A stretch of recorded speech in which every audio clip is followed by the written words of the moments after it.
2025 June నాటికి ఉత్తరాంధ్ర సుజల స్రవంతికి గోదావరి జలాలు. ఉత్తరాంధ్ర సాగునీటి ప్రాజెక్టులకు సీఎం చంద్రబాబు అత్యధిక ప్రాధాన్యత. గత ప్రభుత్వ హయాంలో ఉత్తరాంధ్ర ప్రాజెక్టులకు కేవలం 32,000 కోట్ల కేటాయింపు. చంద్రబాబు పాలనలో సాగునీటికి 70,000 కోట్ల నిధులు. 9 నెలల్లోనే సాగునీటి రంగానికి 35,000 కోట్లు కేటాయించిన ప్రభుత్వం వంశధార ప్రాజెక్టుకు అత్యధిక ప్రాధాన్యత. ఒడిశాతో సమస్యల పరిష్కారానికి కృషి. హీరా మండలం రిజర్వాయర్ను పూర్తి సామర్థ్యానికి నింపేందుకు చర్యలు. గుట్ట బ్యారేజ్ ఆధునీకరణ పనులు త్వరలో ప్రారంభం. మిత్రులందరికీ కూడా ముందుగా నమస్కారాలు మీ అందరికీ కూడా తెలియజేసుకుంటూ, ఆంధ్రప్రదేశ్ రాష్ట్రంలో ఇరిగేషన్ శాఖకు అత్యంత ప్రాధాన్యత ఆ రోజు అన్న నందమూరి తారక రామారావు గారి దగ్గర నుంచి ఈ రోజు చంద్రబాబు నాయుడు గారి వరకు ఇచ్చినటువంటి ప్రాధాన్యత మనందరికీ తెలిసినటువంటి పరిస్థితి.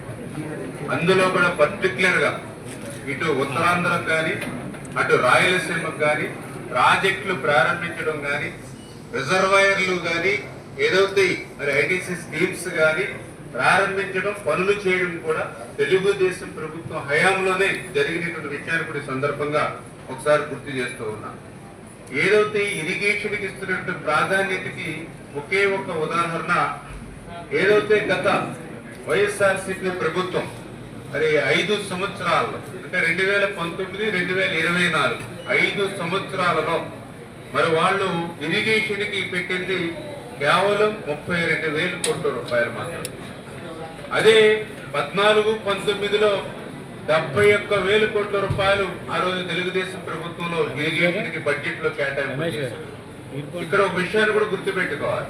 14-19లో 5 సంవత్సరాల్లో మన బడ్జెట్ టోటల్ గా 7 లక్షల కోట్లు. వీళ్ళు 19-24 5 సంవత్సరాల్లో వీళ్ళ బడ్జెట్ 12 లక్షల కోట్లు. వీళ్ళు పెట్టింది 32,000 కోట్లు. అంటే ఇరిగేషన్ శాఖకి ఎంత నిర్లక్ష్యం చేశారో అదొక ఉదాహరణ. మళ్ళీ ఈరోజు మీ అందరి ఆశీర్వాదంతో తెలుగుదేశం, జనసేన, బీజేపీ, ఎన్డీఏ ప్రభుత్వం వచ్చింది.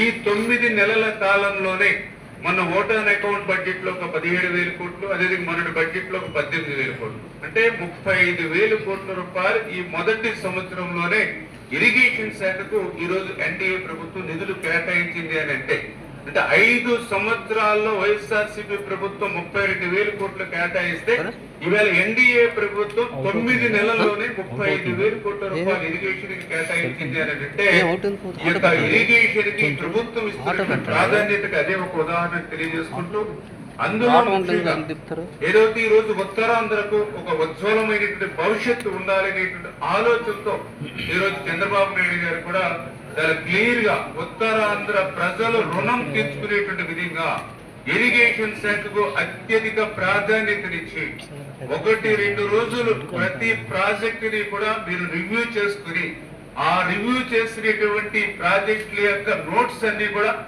మళ్ళీ మీరు ఒక్కసారి మనం రివ్యూ చేసుకుని తొందరలోనే ఉత్తరాంధ్రలో కూడా ఒక రోజు నేనే ఉత్తరాంధ్ర సుజల స్రవంతి మీద కూడా రివ్యూ చేస్తానని చెప్పి స్వయంగా చంద్రబాబు నాయుడు గారు ముఖ్యమంత్రి గారు చెప్పారని అంటే ఈ ఉత్తరాంధ్ర మీద, ఉత్తరాంధ్ర ఇరిగేషన్ ప్రాజెక్టుల మీద ఆయన ఉన్నటువంటి శ్రద్ధకే అది కూడా ఒక నిదర్శనం అని చెప్పి కూడా తెలియజేసుకుంటూ, మరి ఏదైతే ఈ ఉత్తరాంధ్రకు కూడా సంబంధించి నేను కూడా చూస్తే ఆ రోజు 14-19లో ఈ ఉత్తరాంధ్రకి 1,531 కోట్ల రూపాయలు ఆ రోజు మేము పెట్టడం జరిగింది.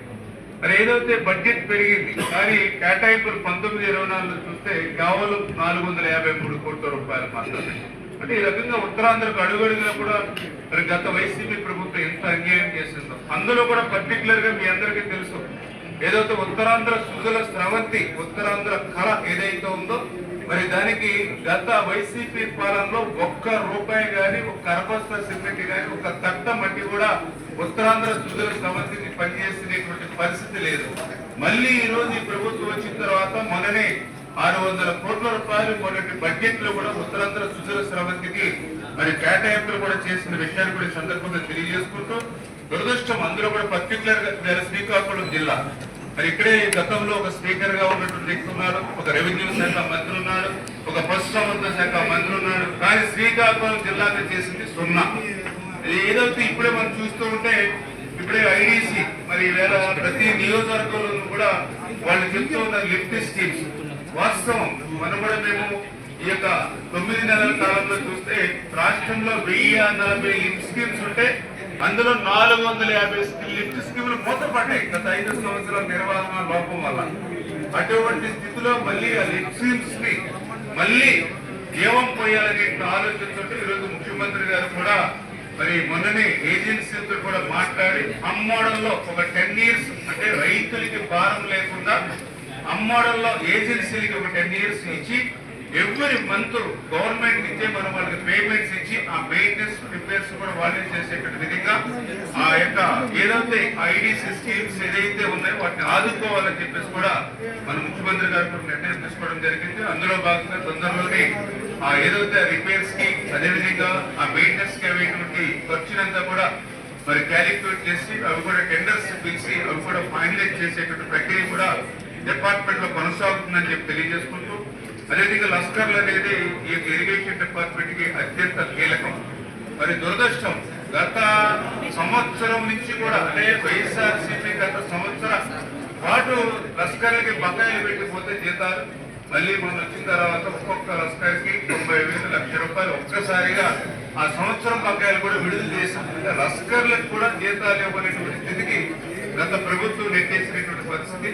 మరి అదేవిధంగా ఇప్పుడే ఉద్యోగస్తులు కూడా ఇరిగేషన్ డిపార్ట్మెంట్ కూడా సంతోషం వ్యక్తం చేస్తున్నారు. ఎందుకంటే 8 సంవత్సరాల నుంచి ప్రమోషన్స్ లేక ఏ విధమైన ఇంక్రిమెంట్లే కానీ అదేవిధంగా శాలరీస్ పెరగడం కానీ లేకుండా మరి సీనియర్స్ అయ్యుండి కూడా జూనియర్స్ కింద పనిచేసే పరిస్థితుల్లో ఉన్నామని ఏదైతే మరి ఇరిగేషన్ డిపార్ట్మెంట్ ఉన్నారో వాళ్ళందరికీ కూడా ఏ నుంచి డిఏలకు అదేవిధంగా డిఏ నుంచి ఈ నుంచి ఎస్సీ నుంచి సిఏల వరకు కూడా మరి ఇలా ప్రమోషన్ ఇచ్చి ఆ ఉద్యోగస్తుల్లో కూడా ఒక పని చేయాలనేటువంటి ఒక సంకల్పం ఒక ఆత్మవిశ్వాసం కూడా ఈరోజు ఇరిగేషన్ డిపార్ట్మెంట్ కూడా పెట్టడం జరిగిందని చెప్పి తెలియజేసుకుంటూ, మరి అందులో భాగంగా ఈరోజు రివ్యూలో కూడా మరి చాలా విషయాలు కూలంకషంగా అందులో పర్టికులర్ గా ఏదైతే నేరైన బ్యారేజీ మరి ఇది కూడా అవసరం. కాకపోతే ఇది ఇంటర్ స్టేట్ ఏదైతే ఏపీ అండ్ ఒరిస్సా స్టేట్ లో లింకప్ ఉంది కాబట్టి మరి అది ముఖ్యమంత్రి గారి దృష్టిలో పెట్టి వారి పరిధిలో పరిష్కరించే విధంగా మరి అదేవిధంగా ఏదైతే వంశధార ప్రాజెక్టు 88 ప్యాకేజ్ 2 ప్యాకేజీలు ఏవైతే ఉన్నాయో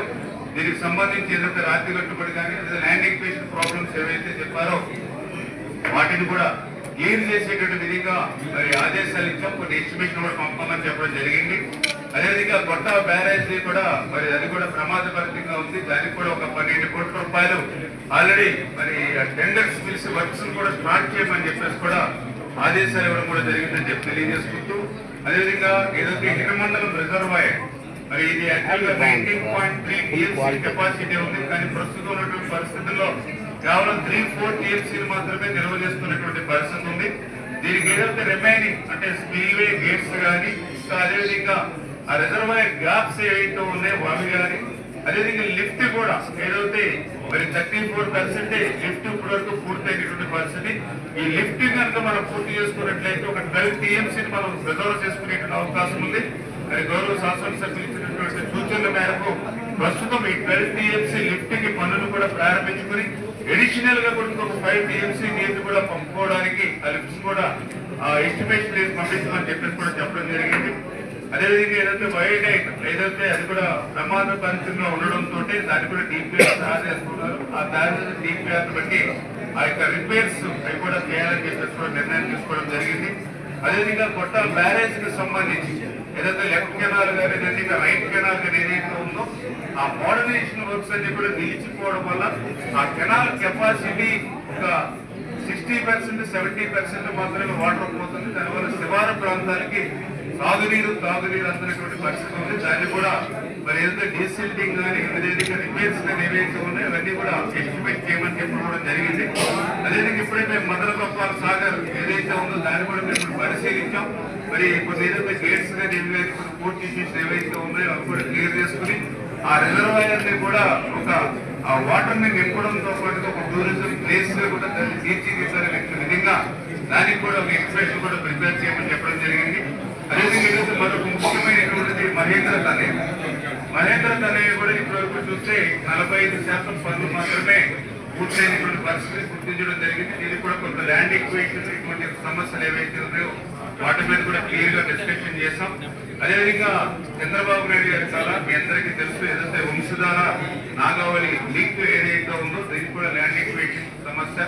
అంటే ఇట్లా ఈ యొక్క శ్రీకాకుళం జిల్లాలో ఉన్నటువంటి ప్రాజెక్ట్స్ ఏవైతే ఉన్నాయో, మరి రిజర్వాయర్స్ ఏవైతే ఉన్నాయో, ఇవన్నీ కూడా 1 by 1 ఒక్కొక్కటి కూడా క్లియర్ గా మరి వాటిని ఇన్స్పెక్షన్ చేయడంతో పాటుగా వాటిని రివ్యూ చేయడంతో పాటుగా స్పష్టంగా ఇప్పటికిప్పటికే పూర్తి అయ్యేటువంటి పరిస్థితులు ఉంటే ఆదేశాలు ఇచ్చాం. ఇంకా రిమైనింగ్ బ్యాలెన్స్ ఉంటే ఇమీడియట్లీ ఎస్టిమేషన్ పంపించమని చెప్పాం.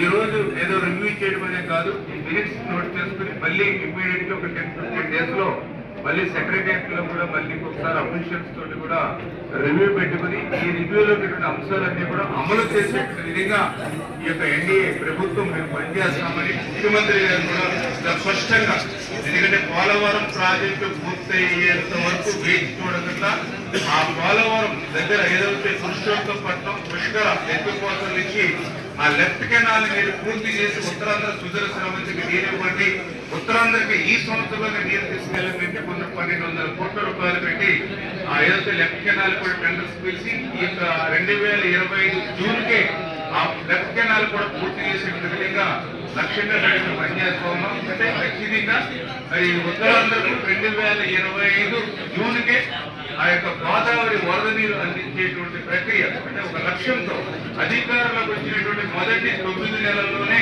ఇరిగేషన్ శాఖ మీద ఇంత ప్రత్యేకమైనటువంటి దృష్టి పెట్టి ముందుకు పోతూ ఉన్నాం. అందులో కూడా పర్టికులర్ గా ఈవేళ శ్రీకాకుళం జిల్లా మరి అచ్చెన్నాయుడు గారు ఒక సీనియర్ మరి మంత్రిగా, మరి ఆయన ప్రతి విషయం మీద అవగాహన ఉన్నటువంటి నాయకుడిగా అచ్చెన్నాయుడు గారు ఉన్నారు. అదేవిధంగా ఇక్కడున్నటువంటి రవికుమార్ గారు సీనియర్ శాసనసభ్యులు కానీ ఇంకా ఇతరత్ర ఇప్పుడు ఎవరైతే ఎమ్మెల్యేస్ ఎవరైతే ఉన్నారో అందరూ కూడా తమ తమ నియోజకవర్గానికి సంబంధించినటువంటి ప్రాబ్లమ్స్ సమస్యలు ఏవైతే ఉన్నాయో వాటికి పరిష్కారం కూడా ఎట్లా చేయాలనే మీద ఒక స్పష్టమైనటువంటి అవగాహనతో ప్రతి ఎమ్మెల్యే కూడా ఉన్నారు.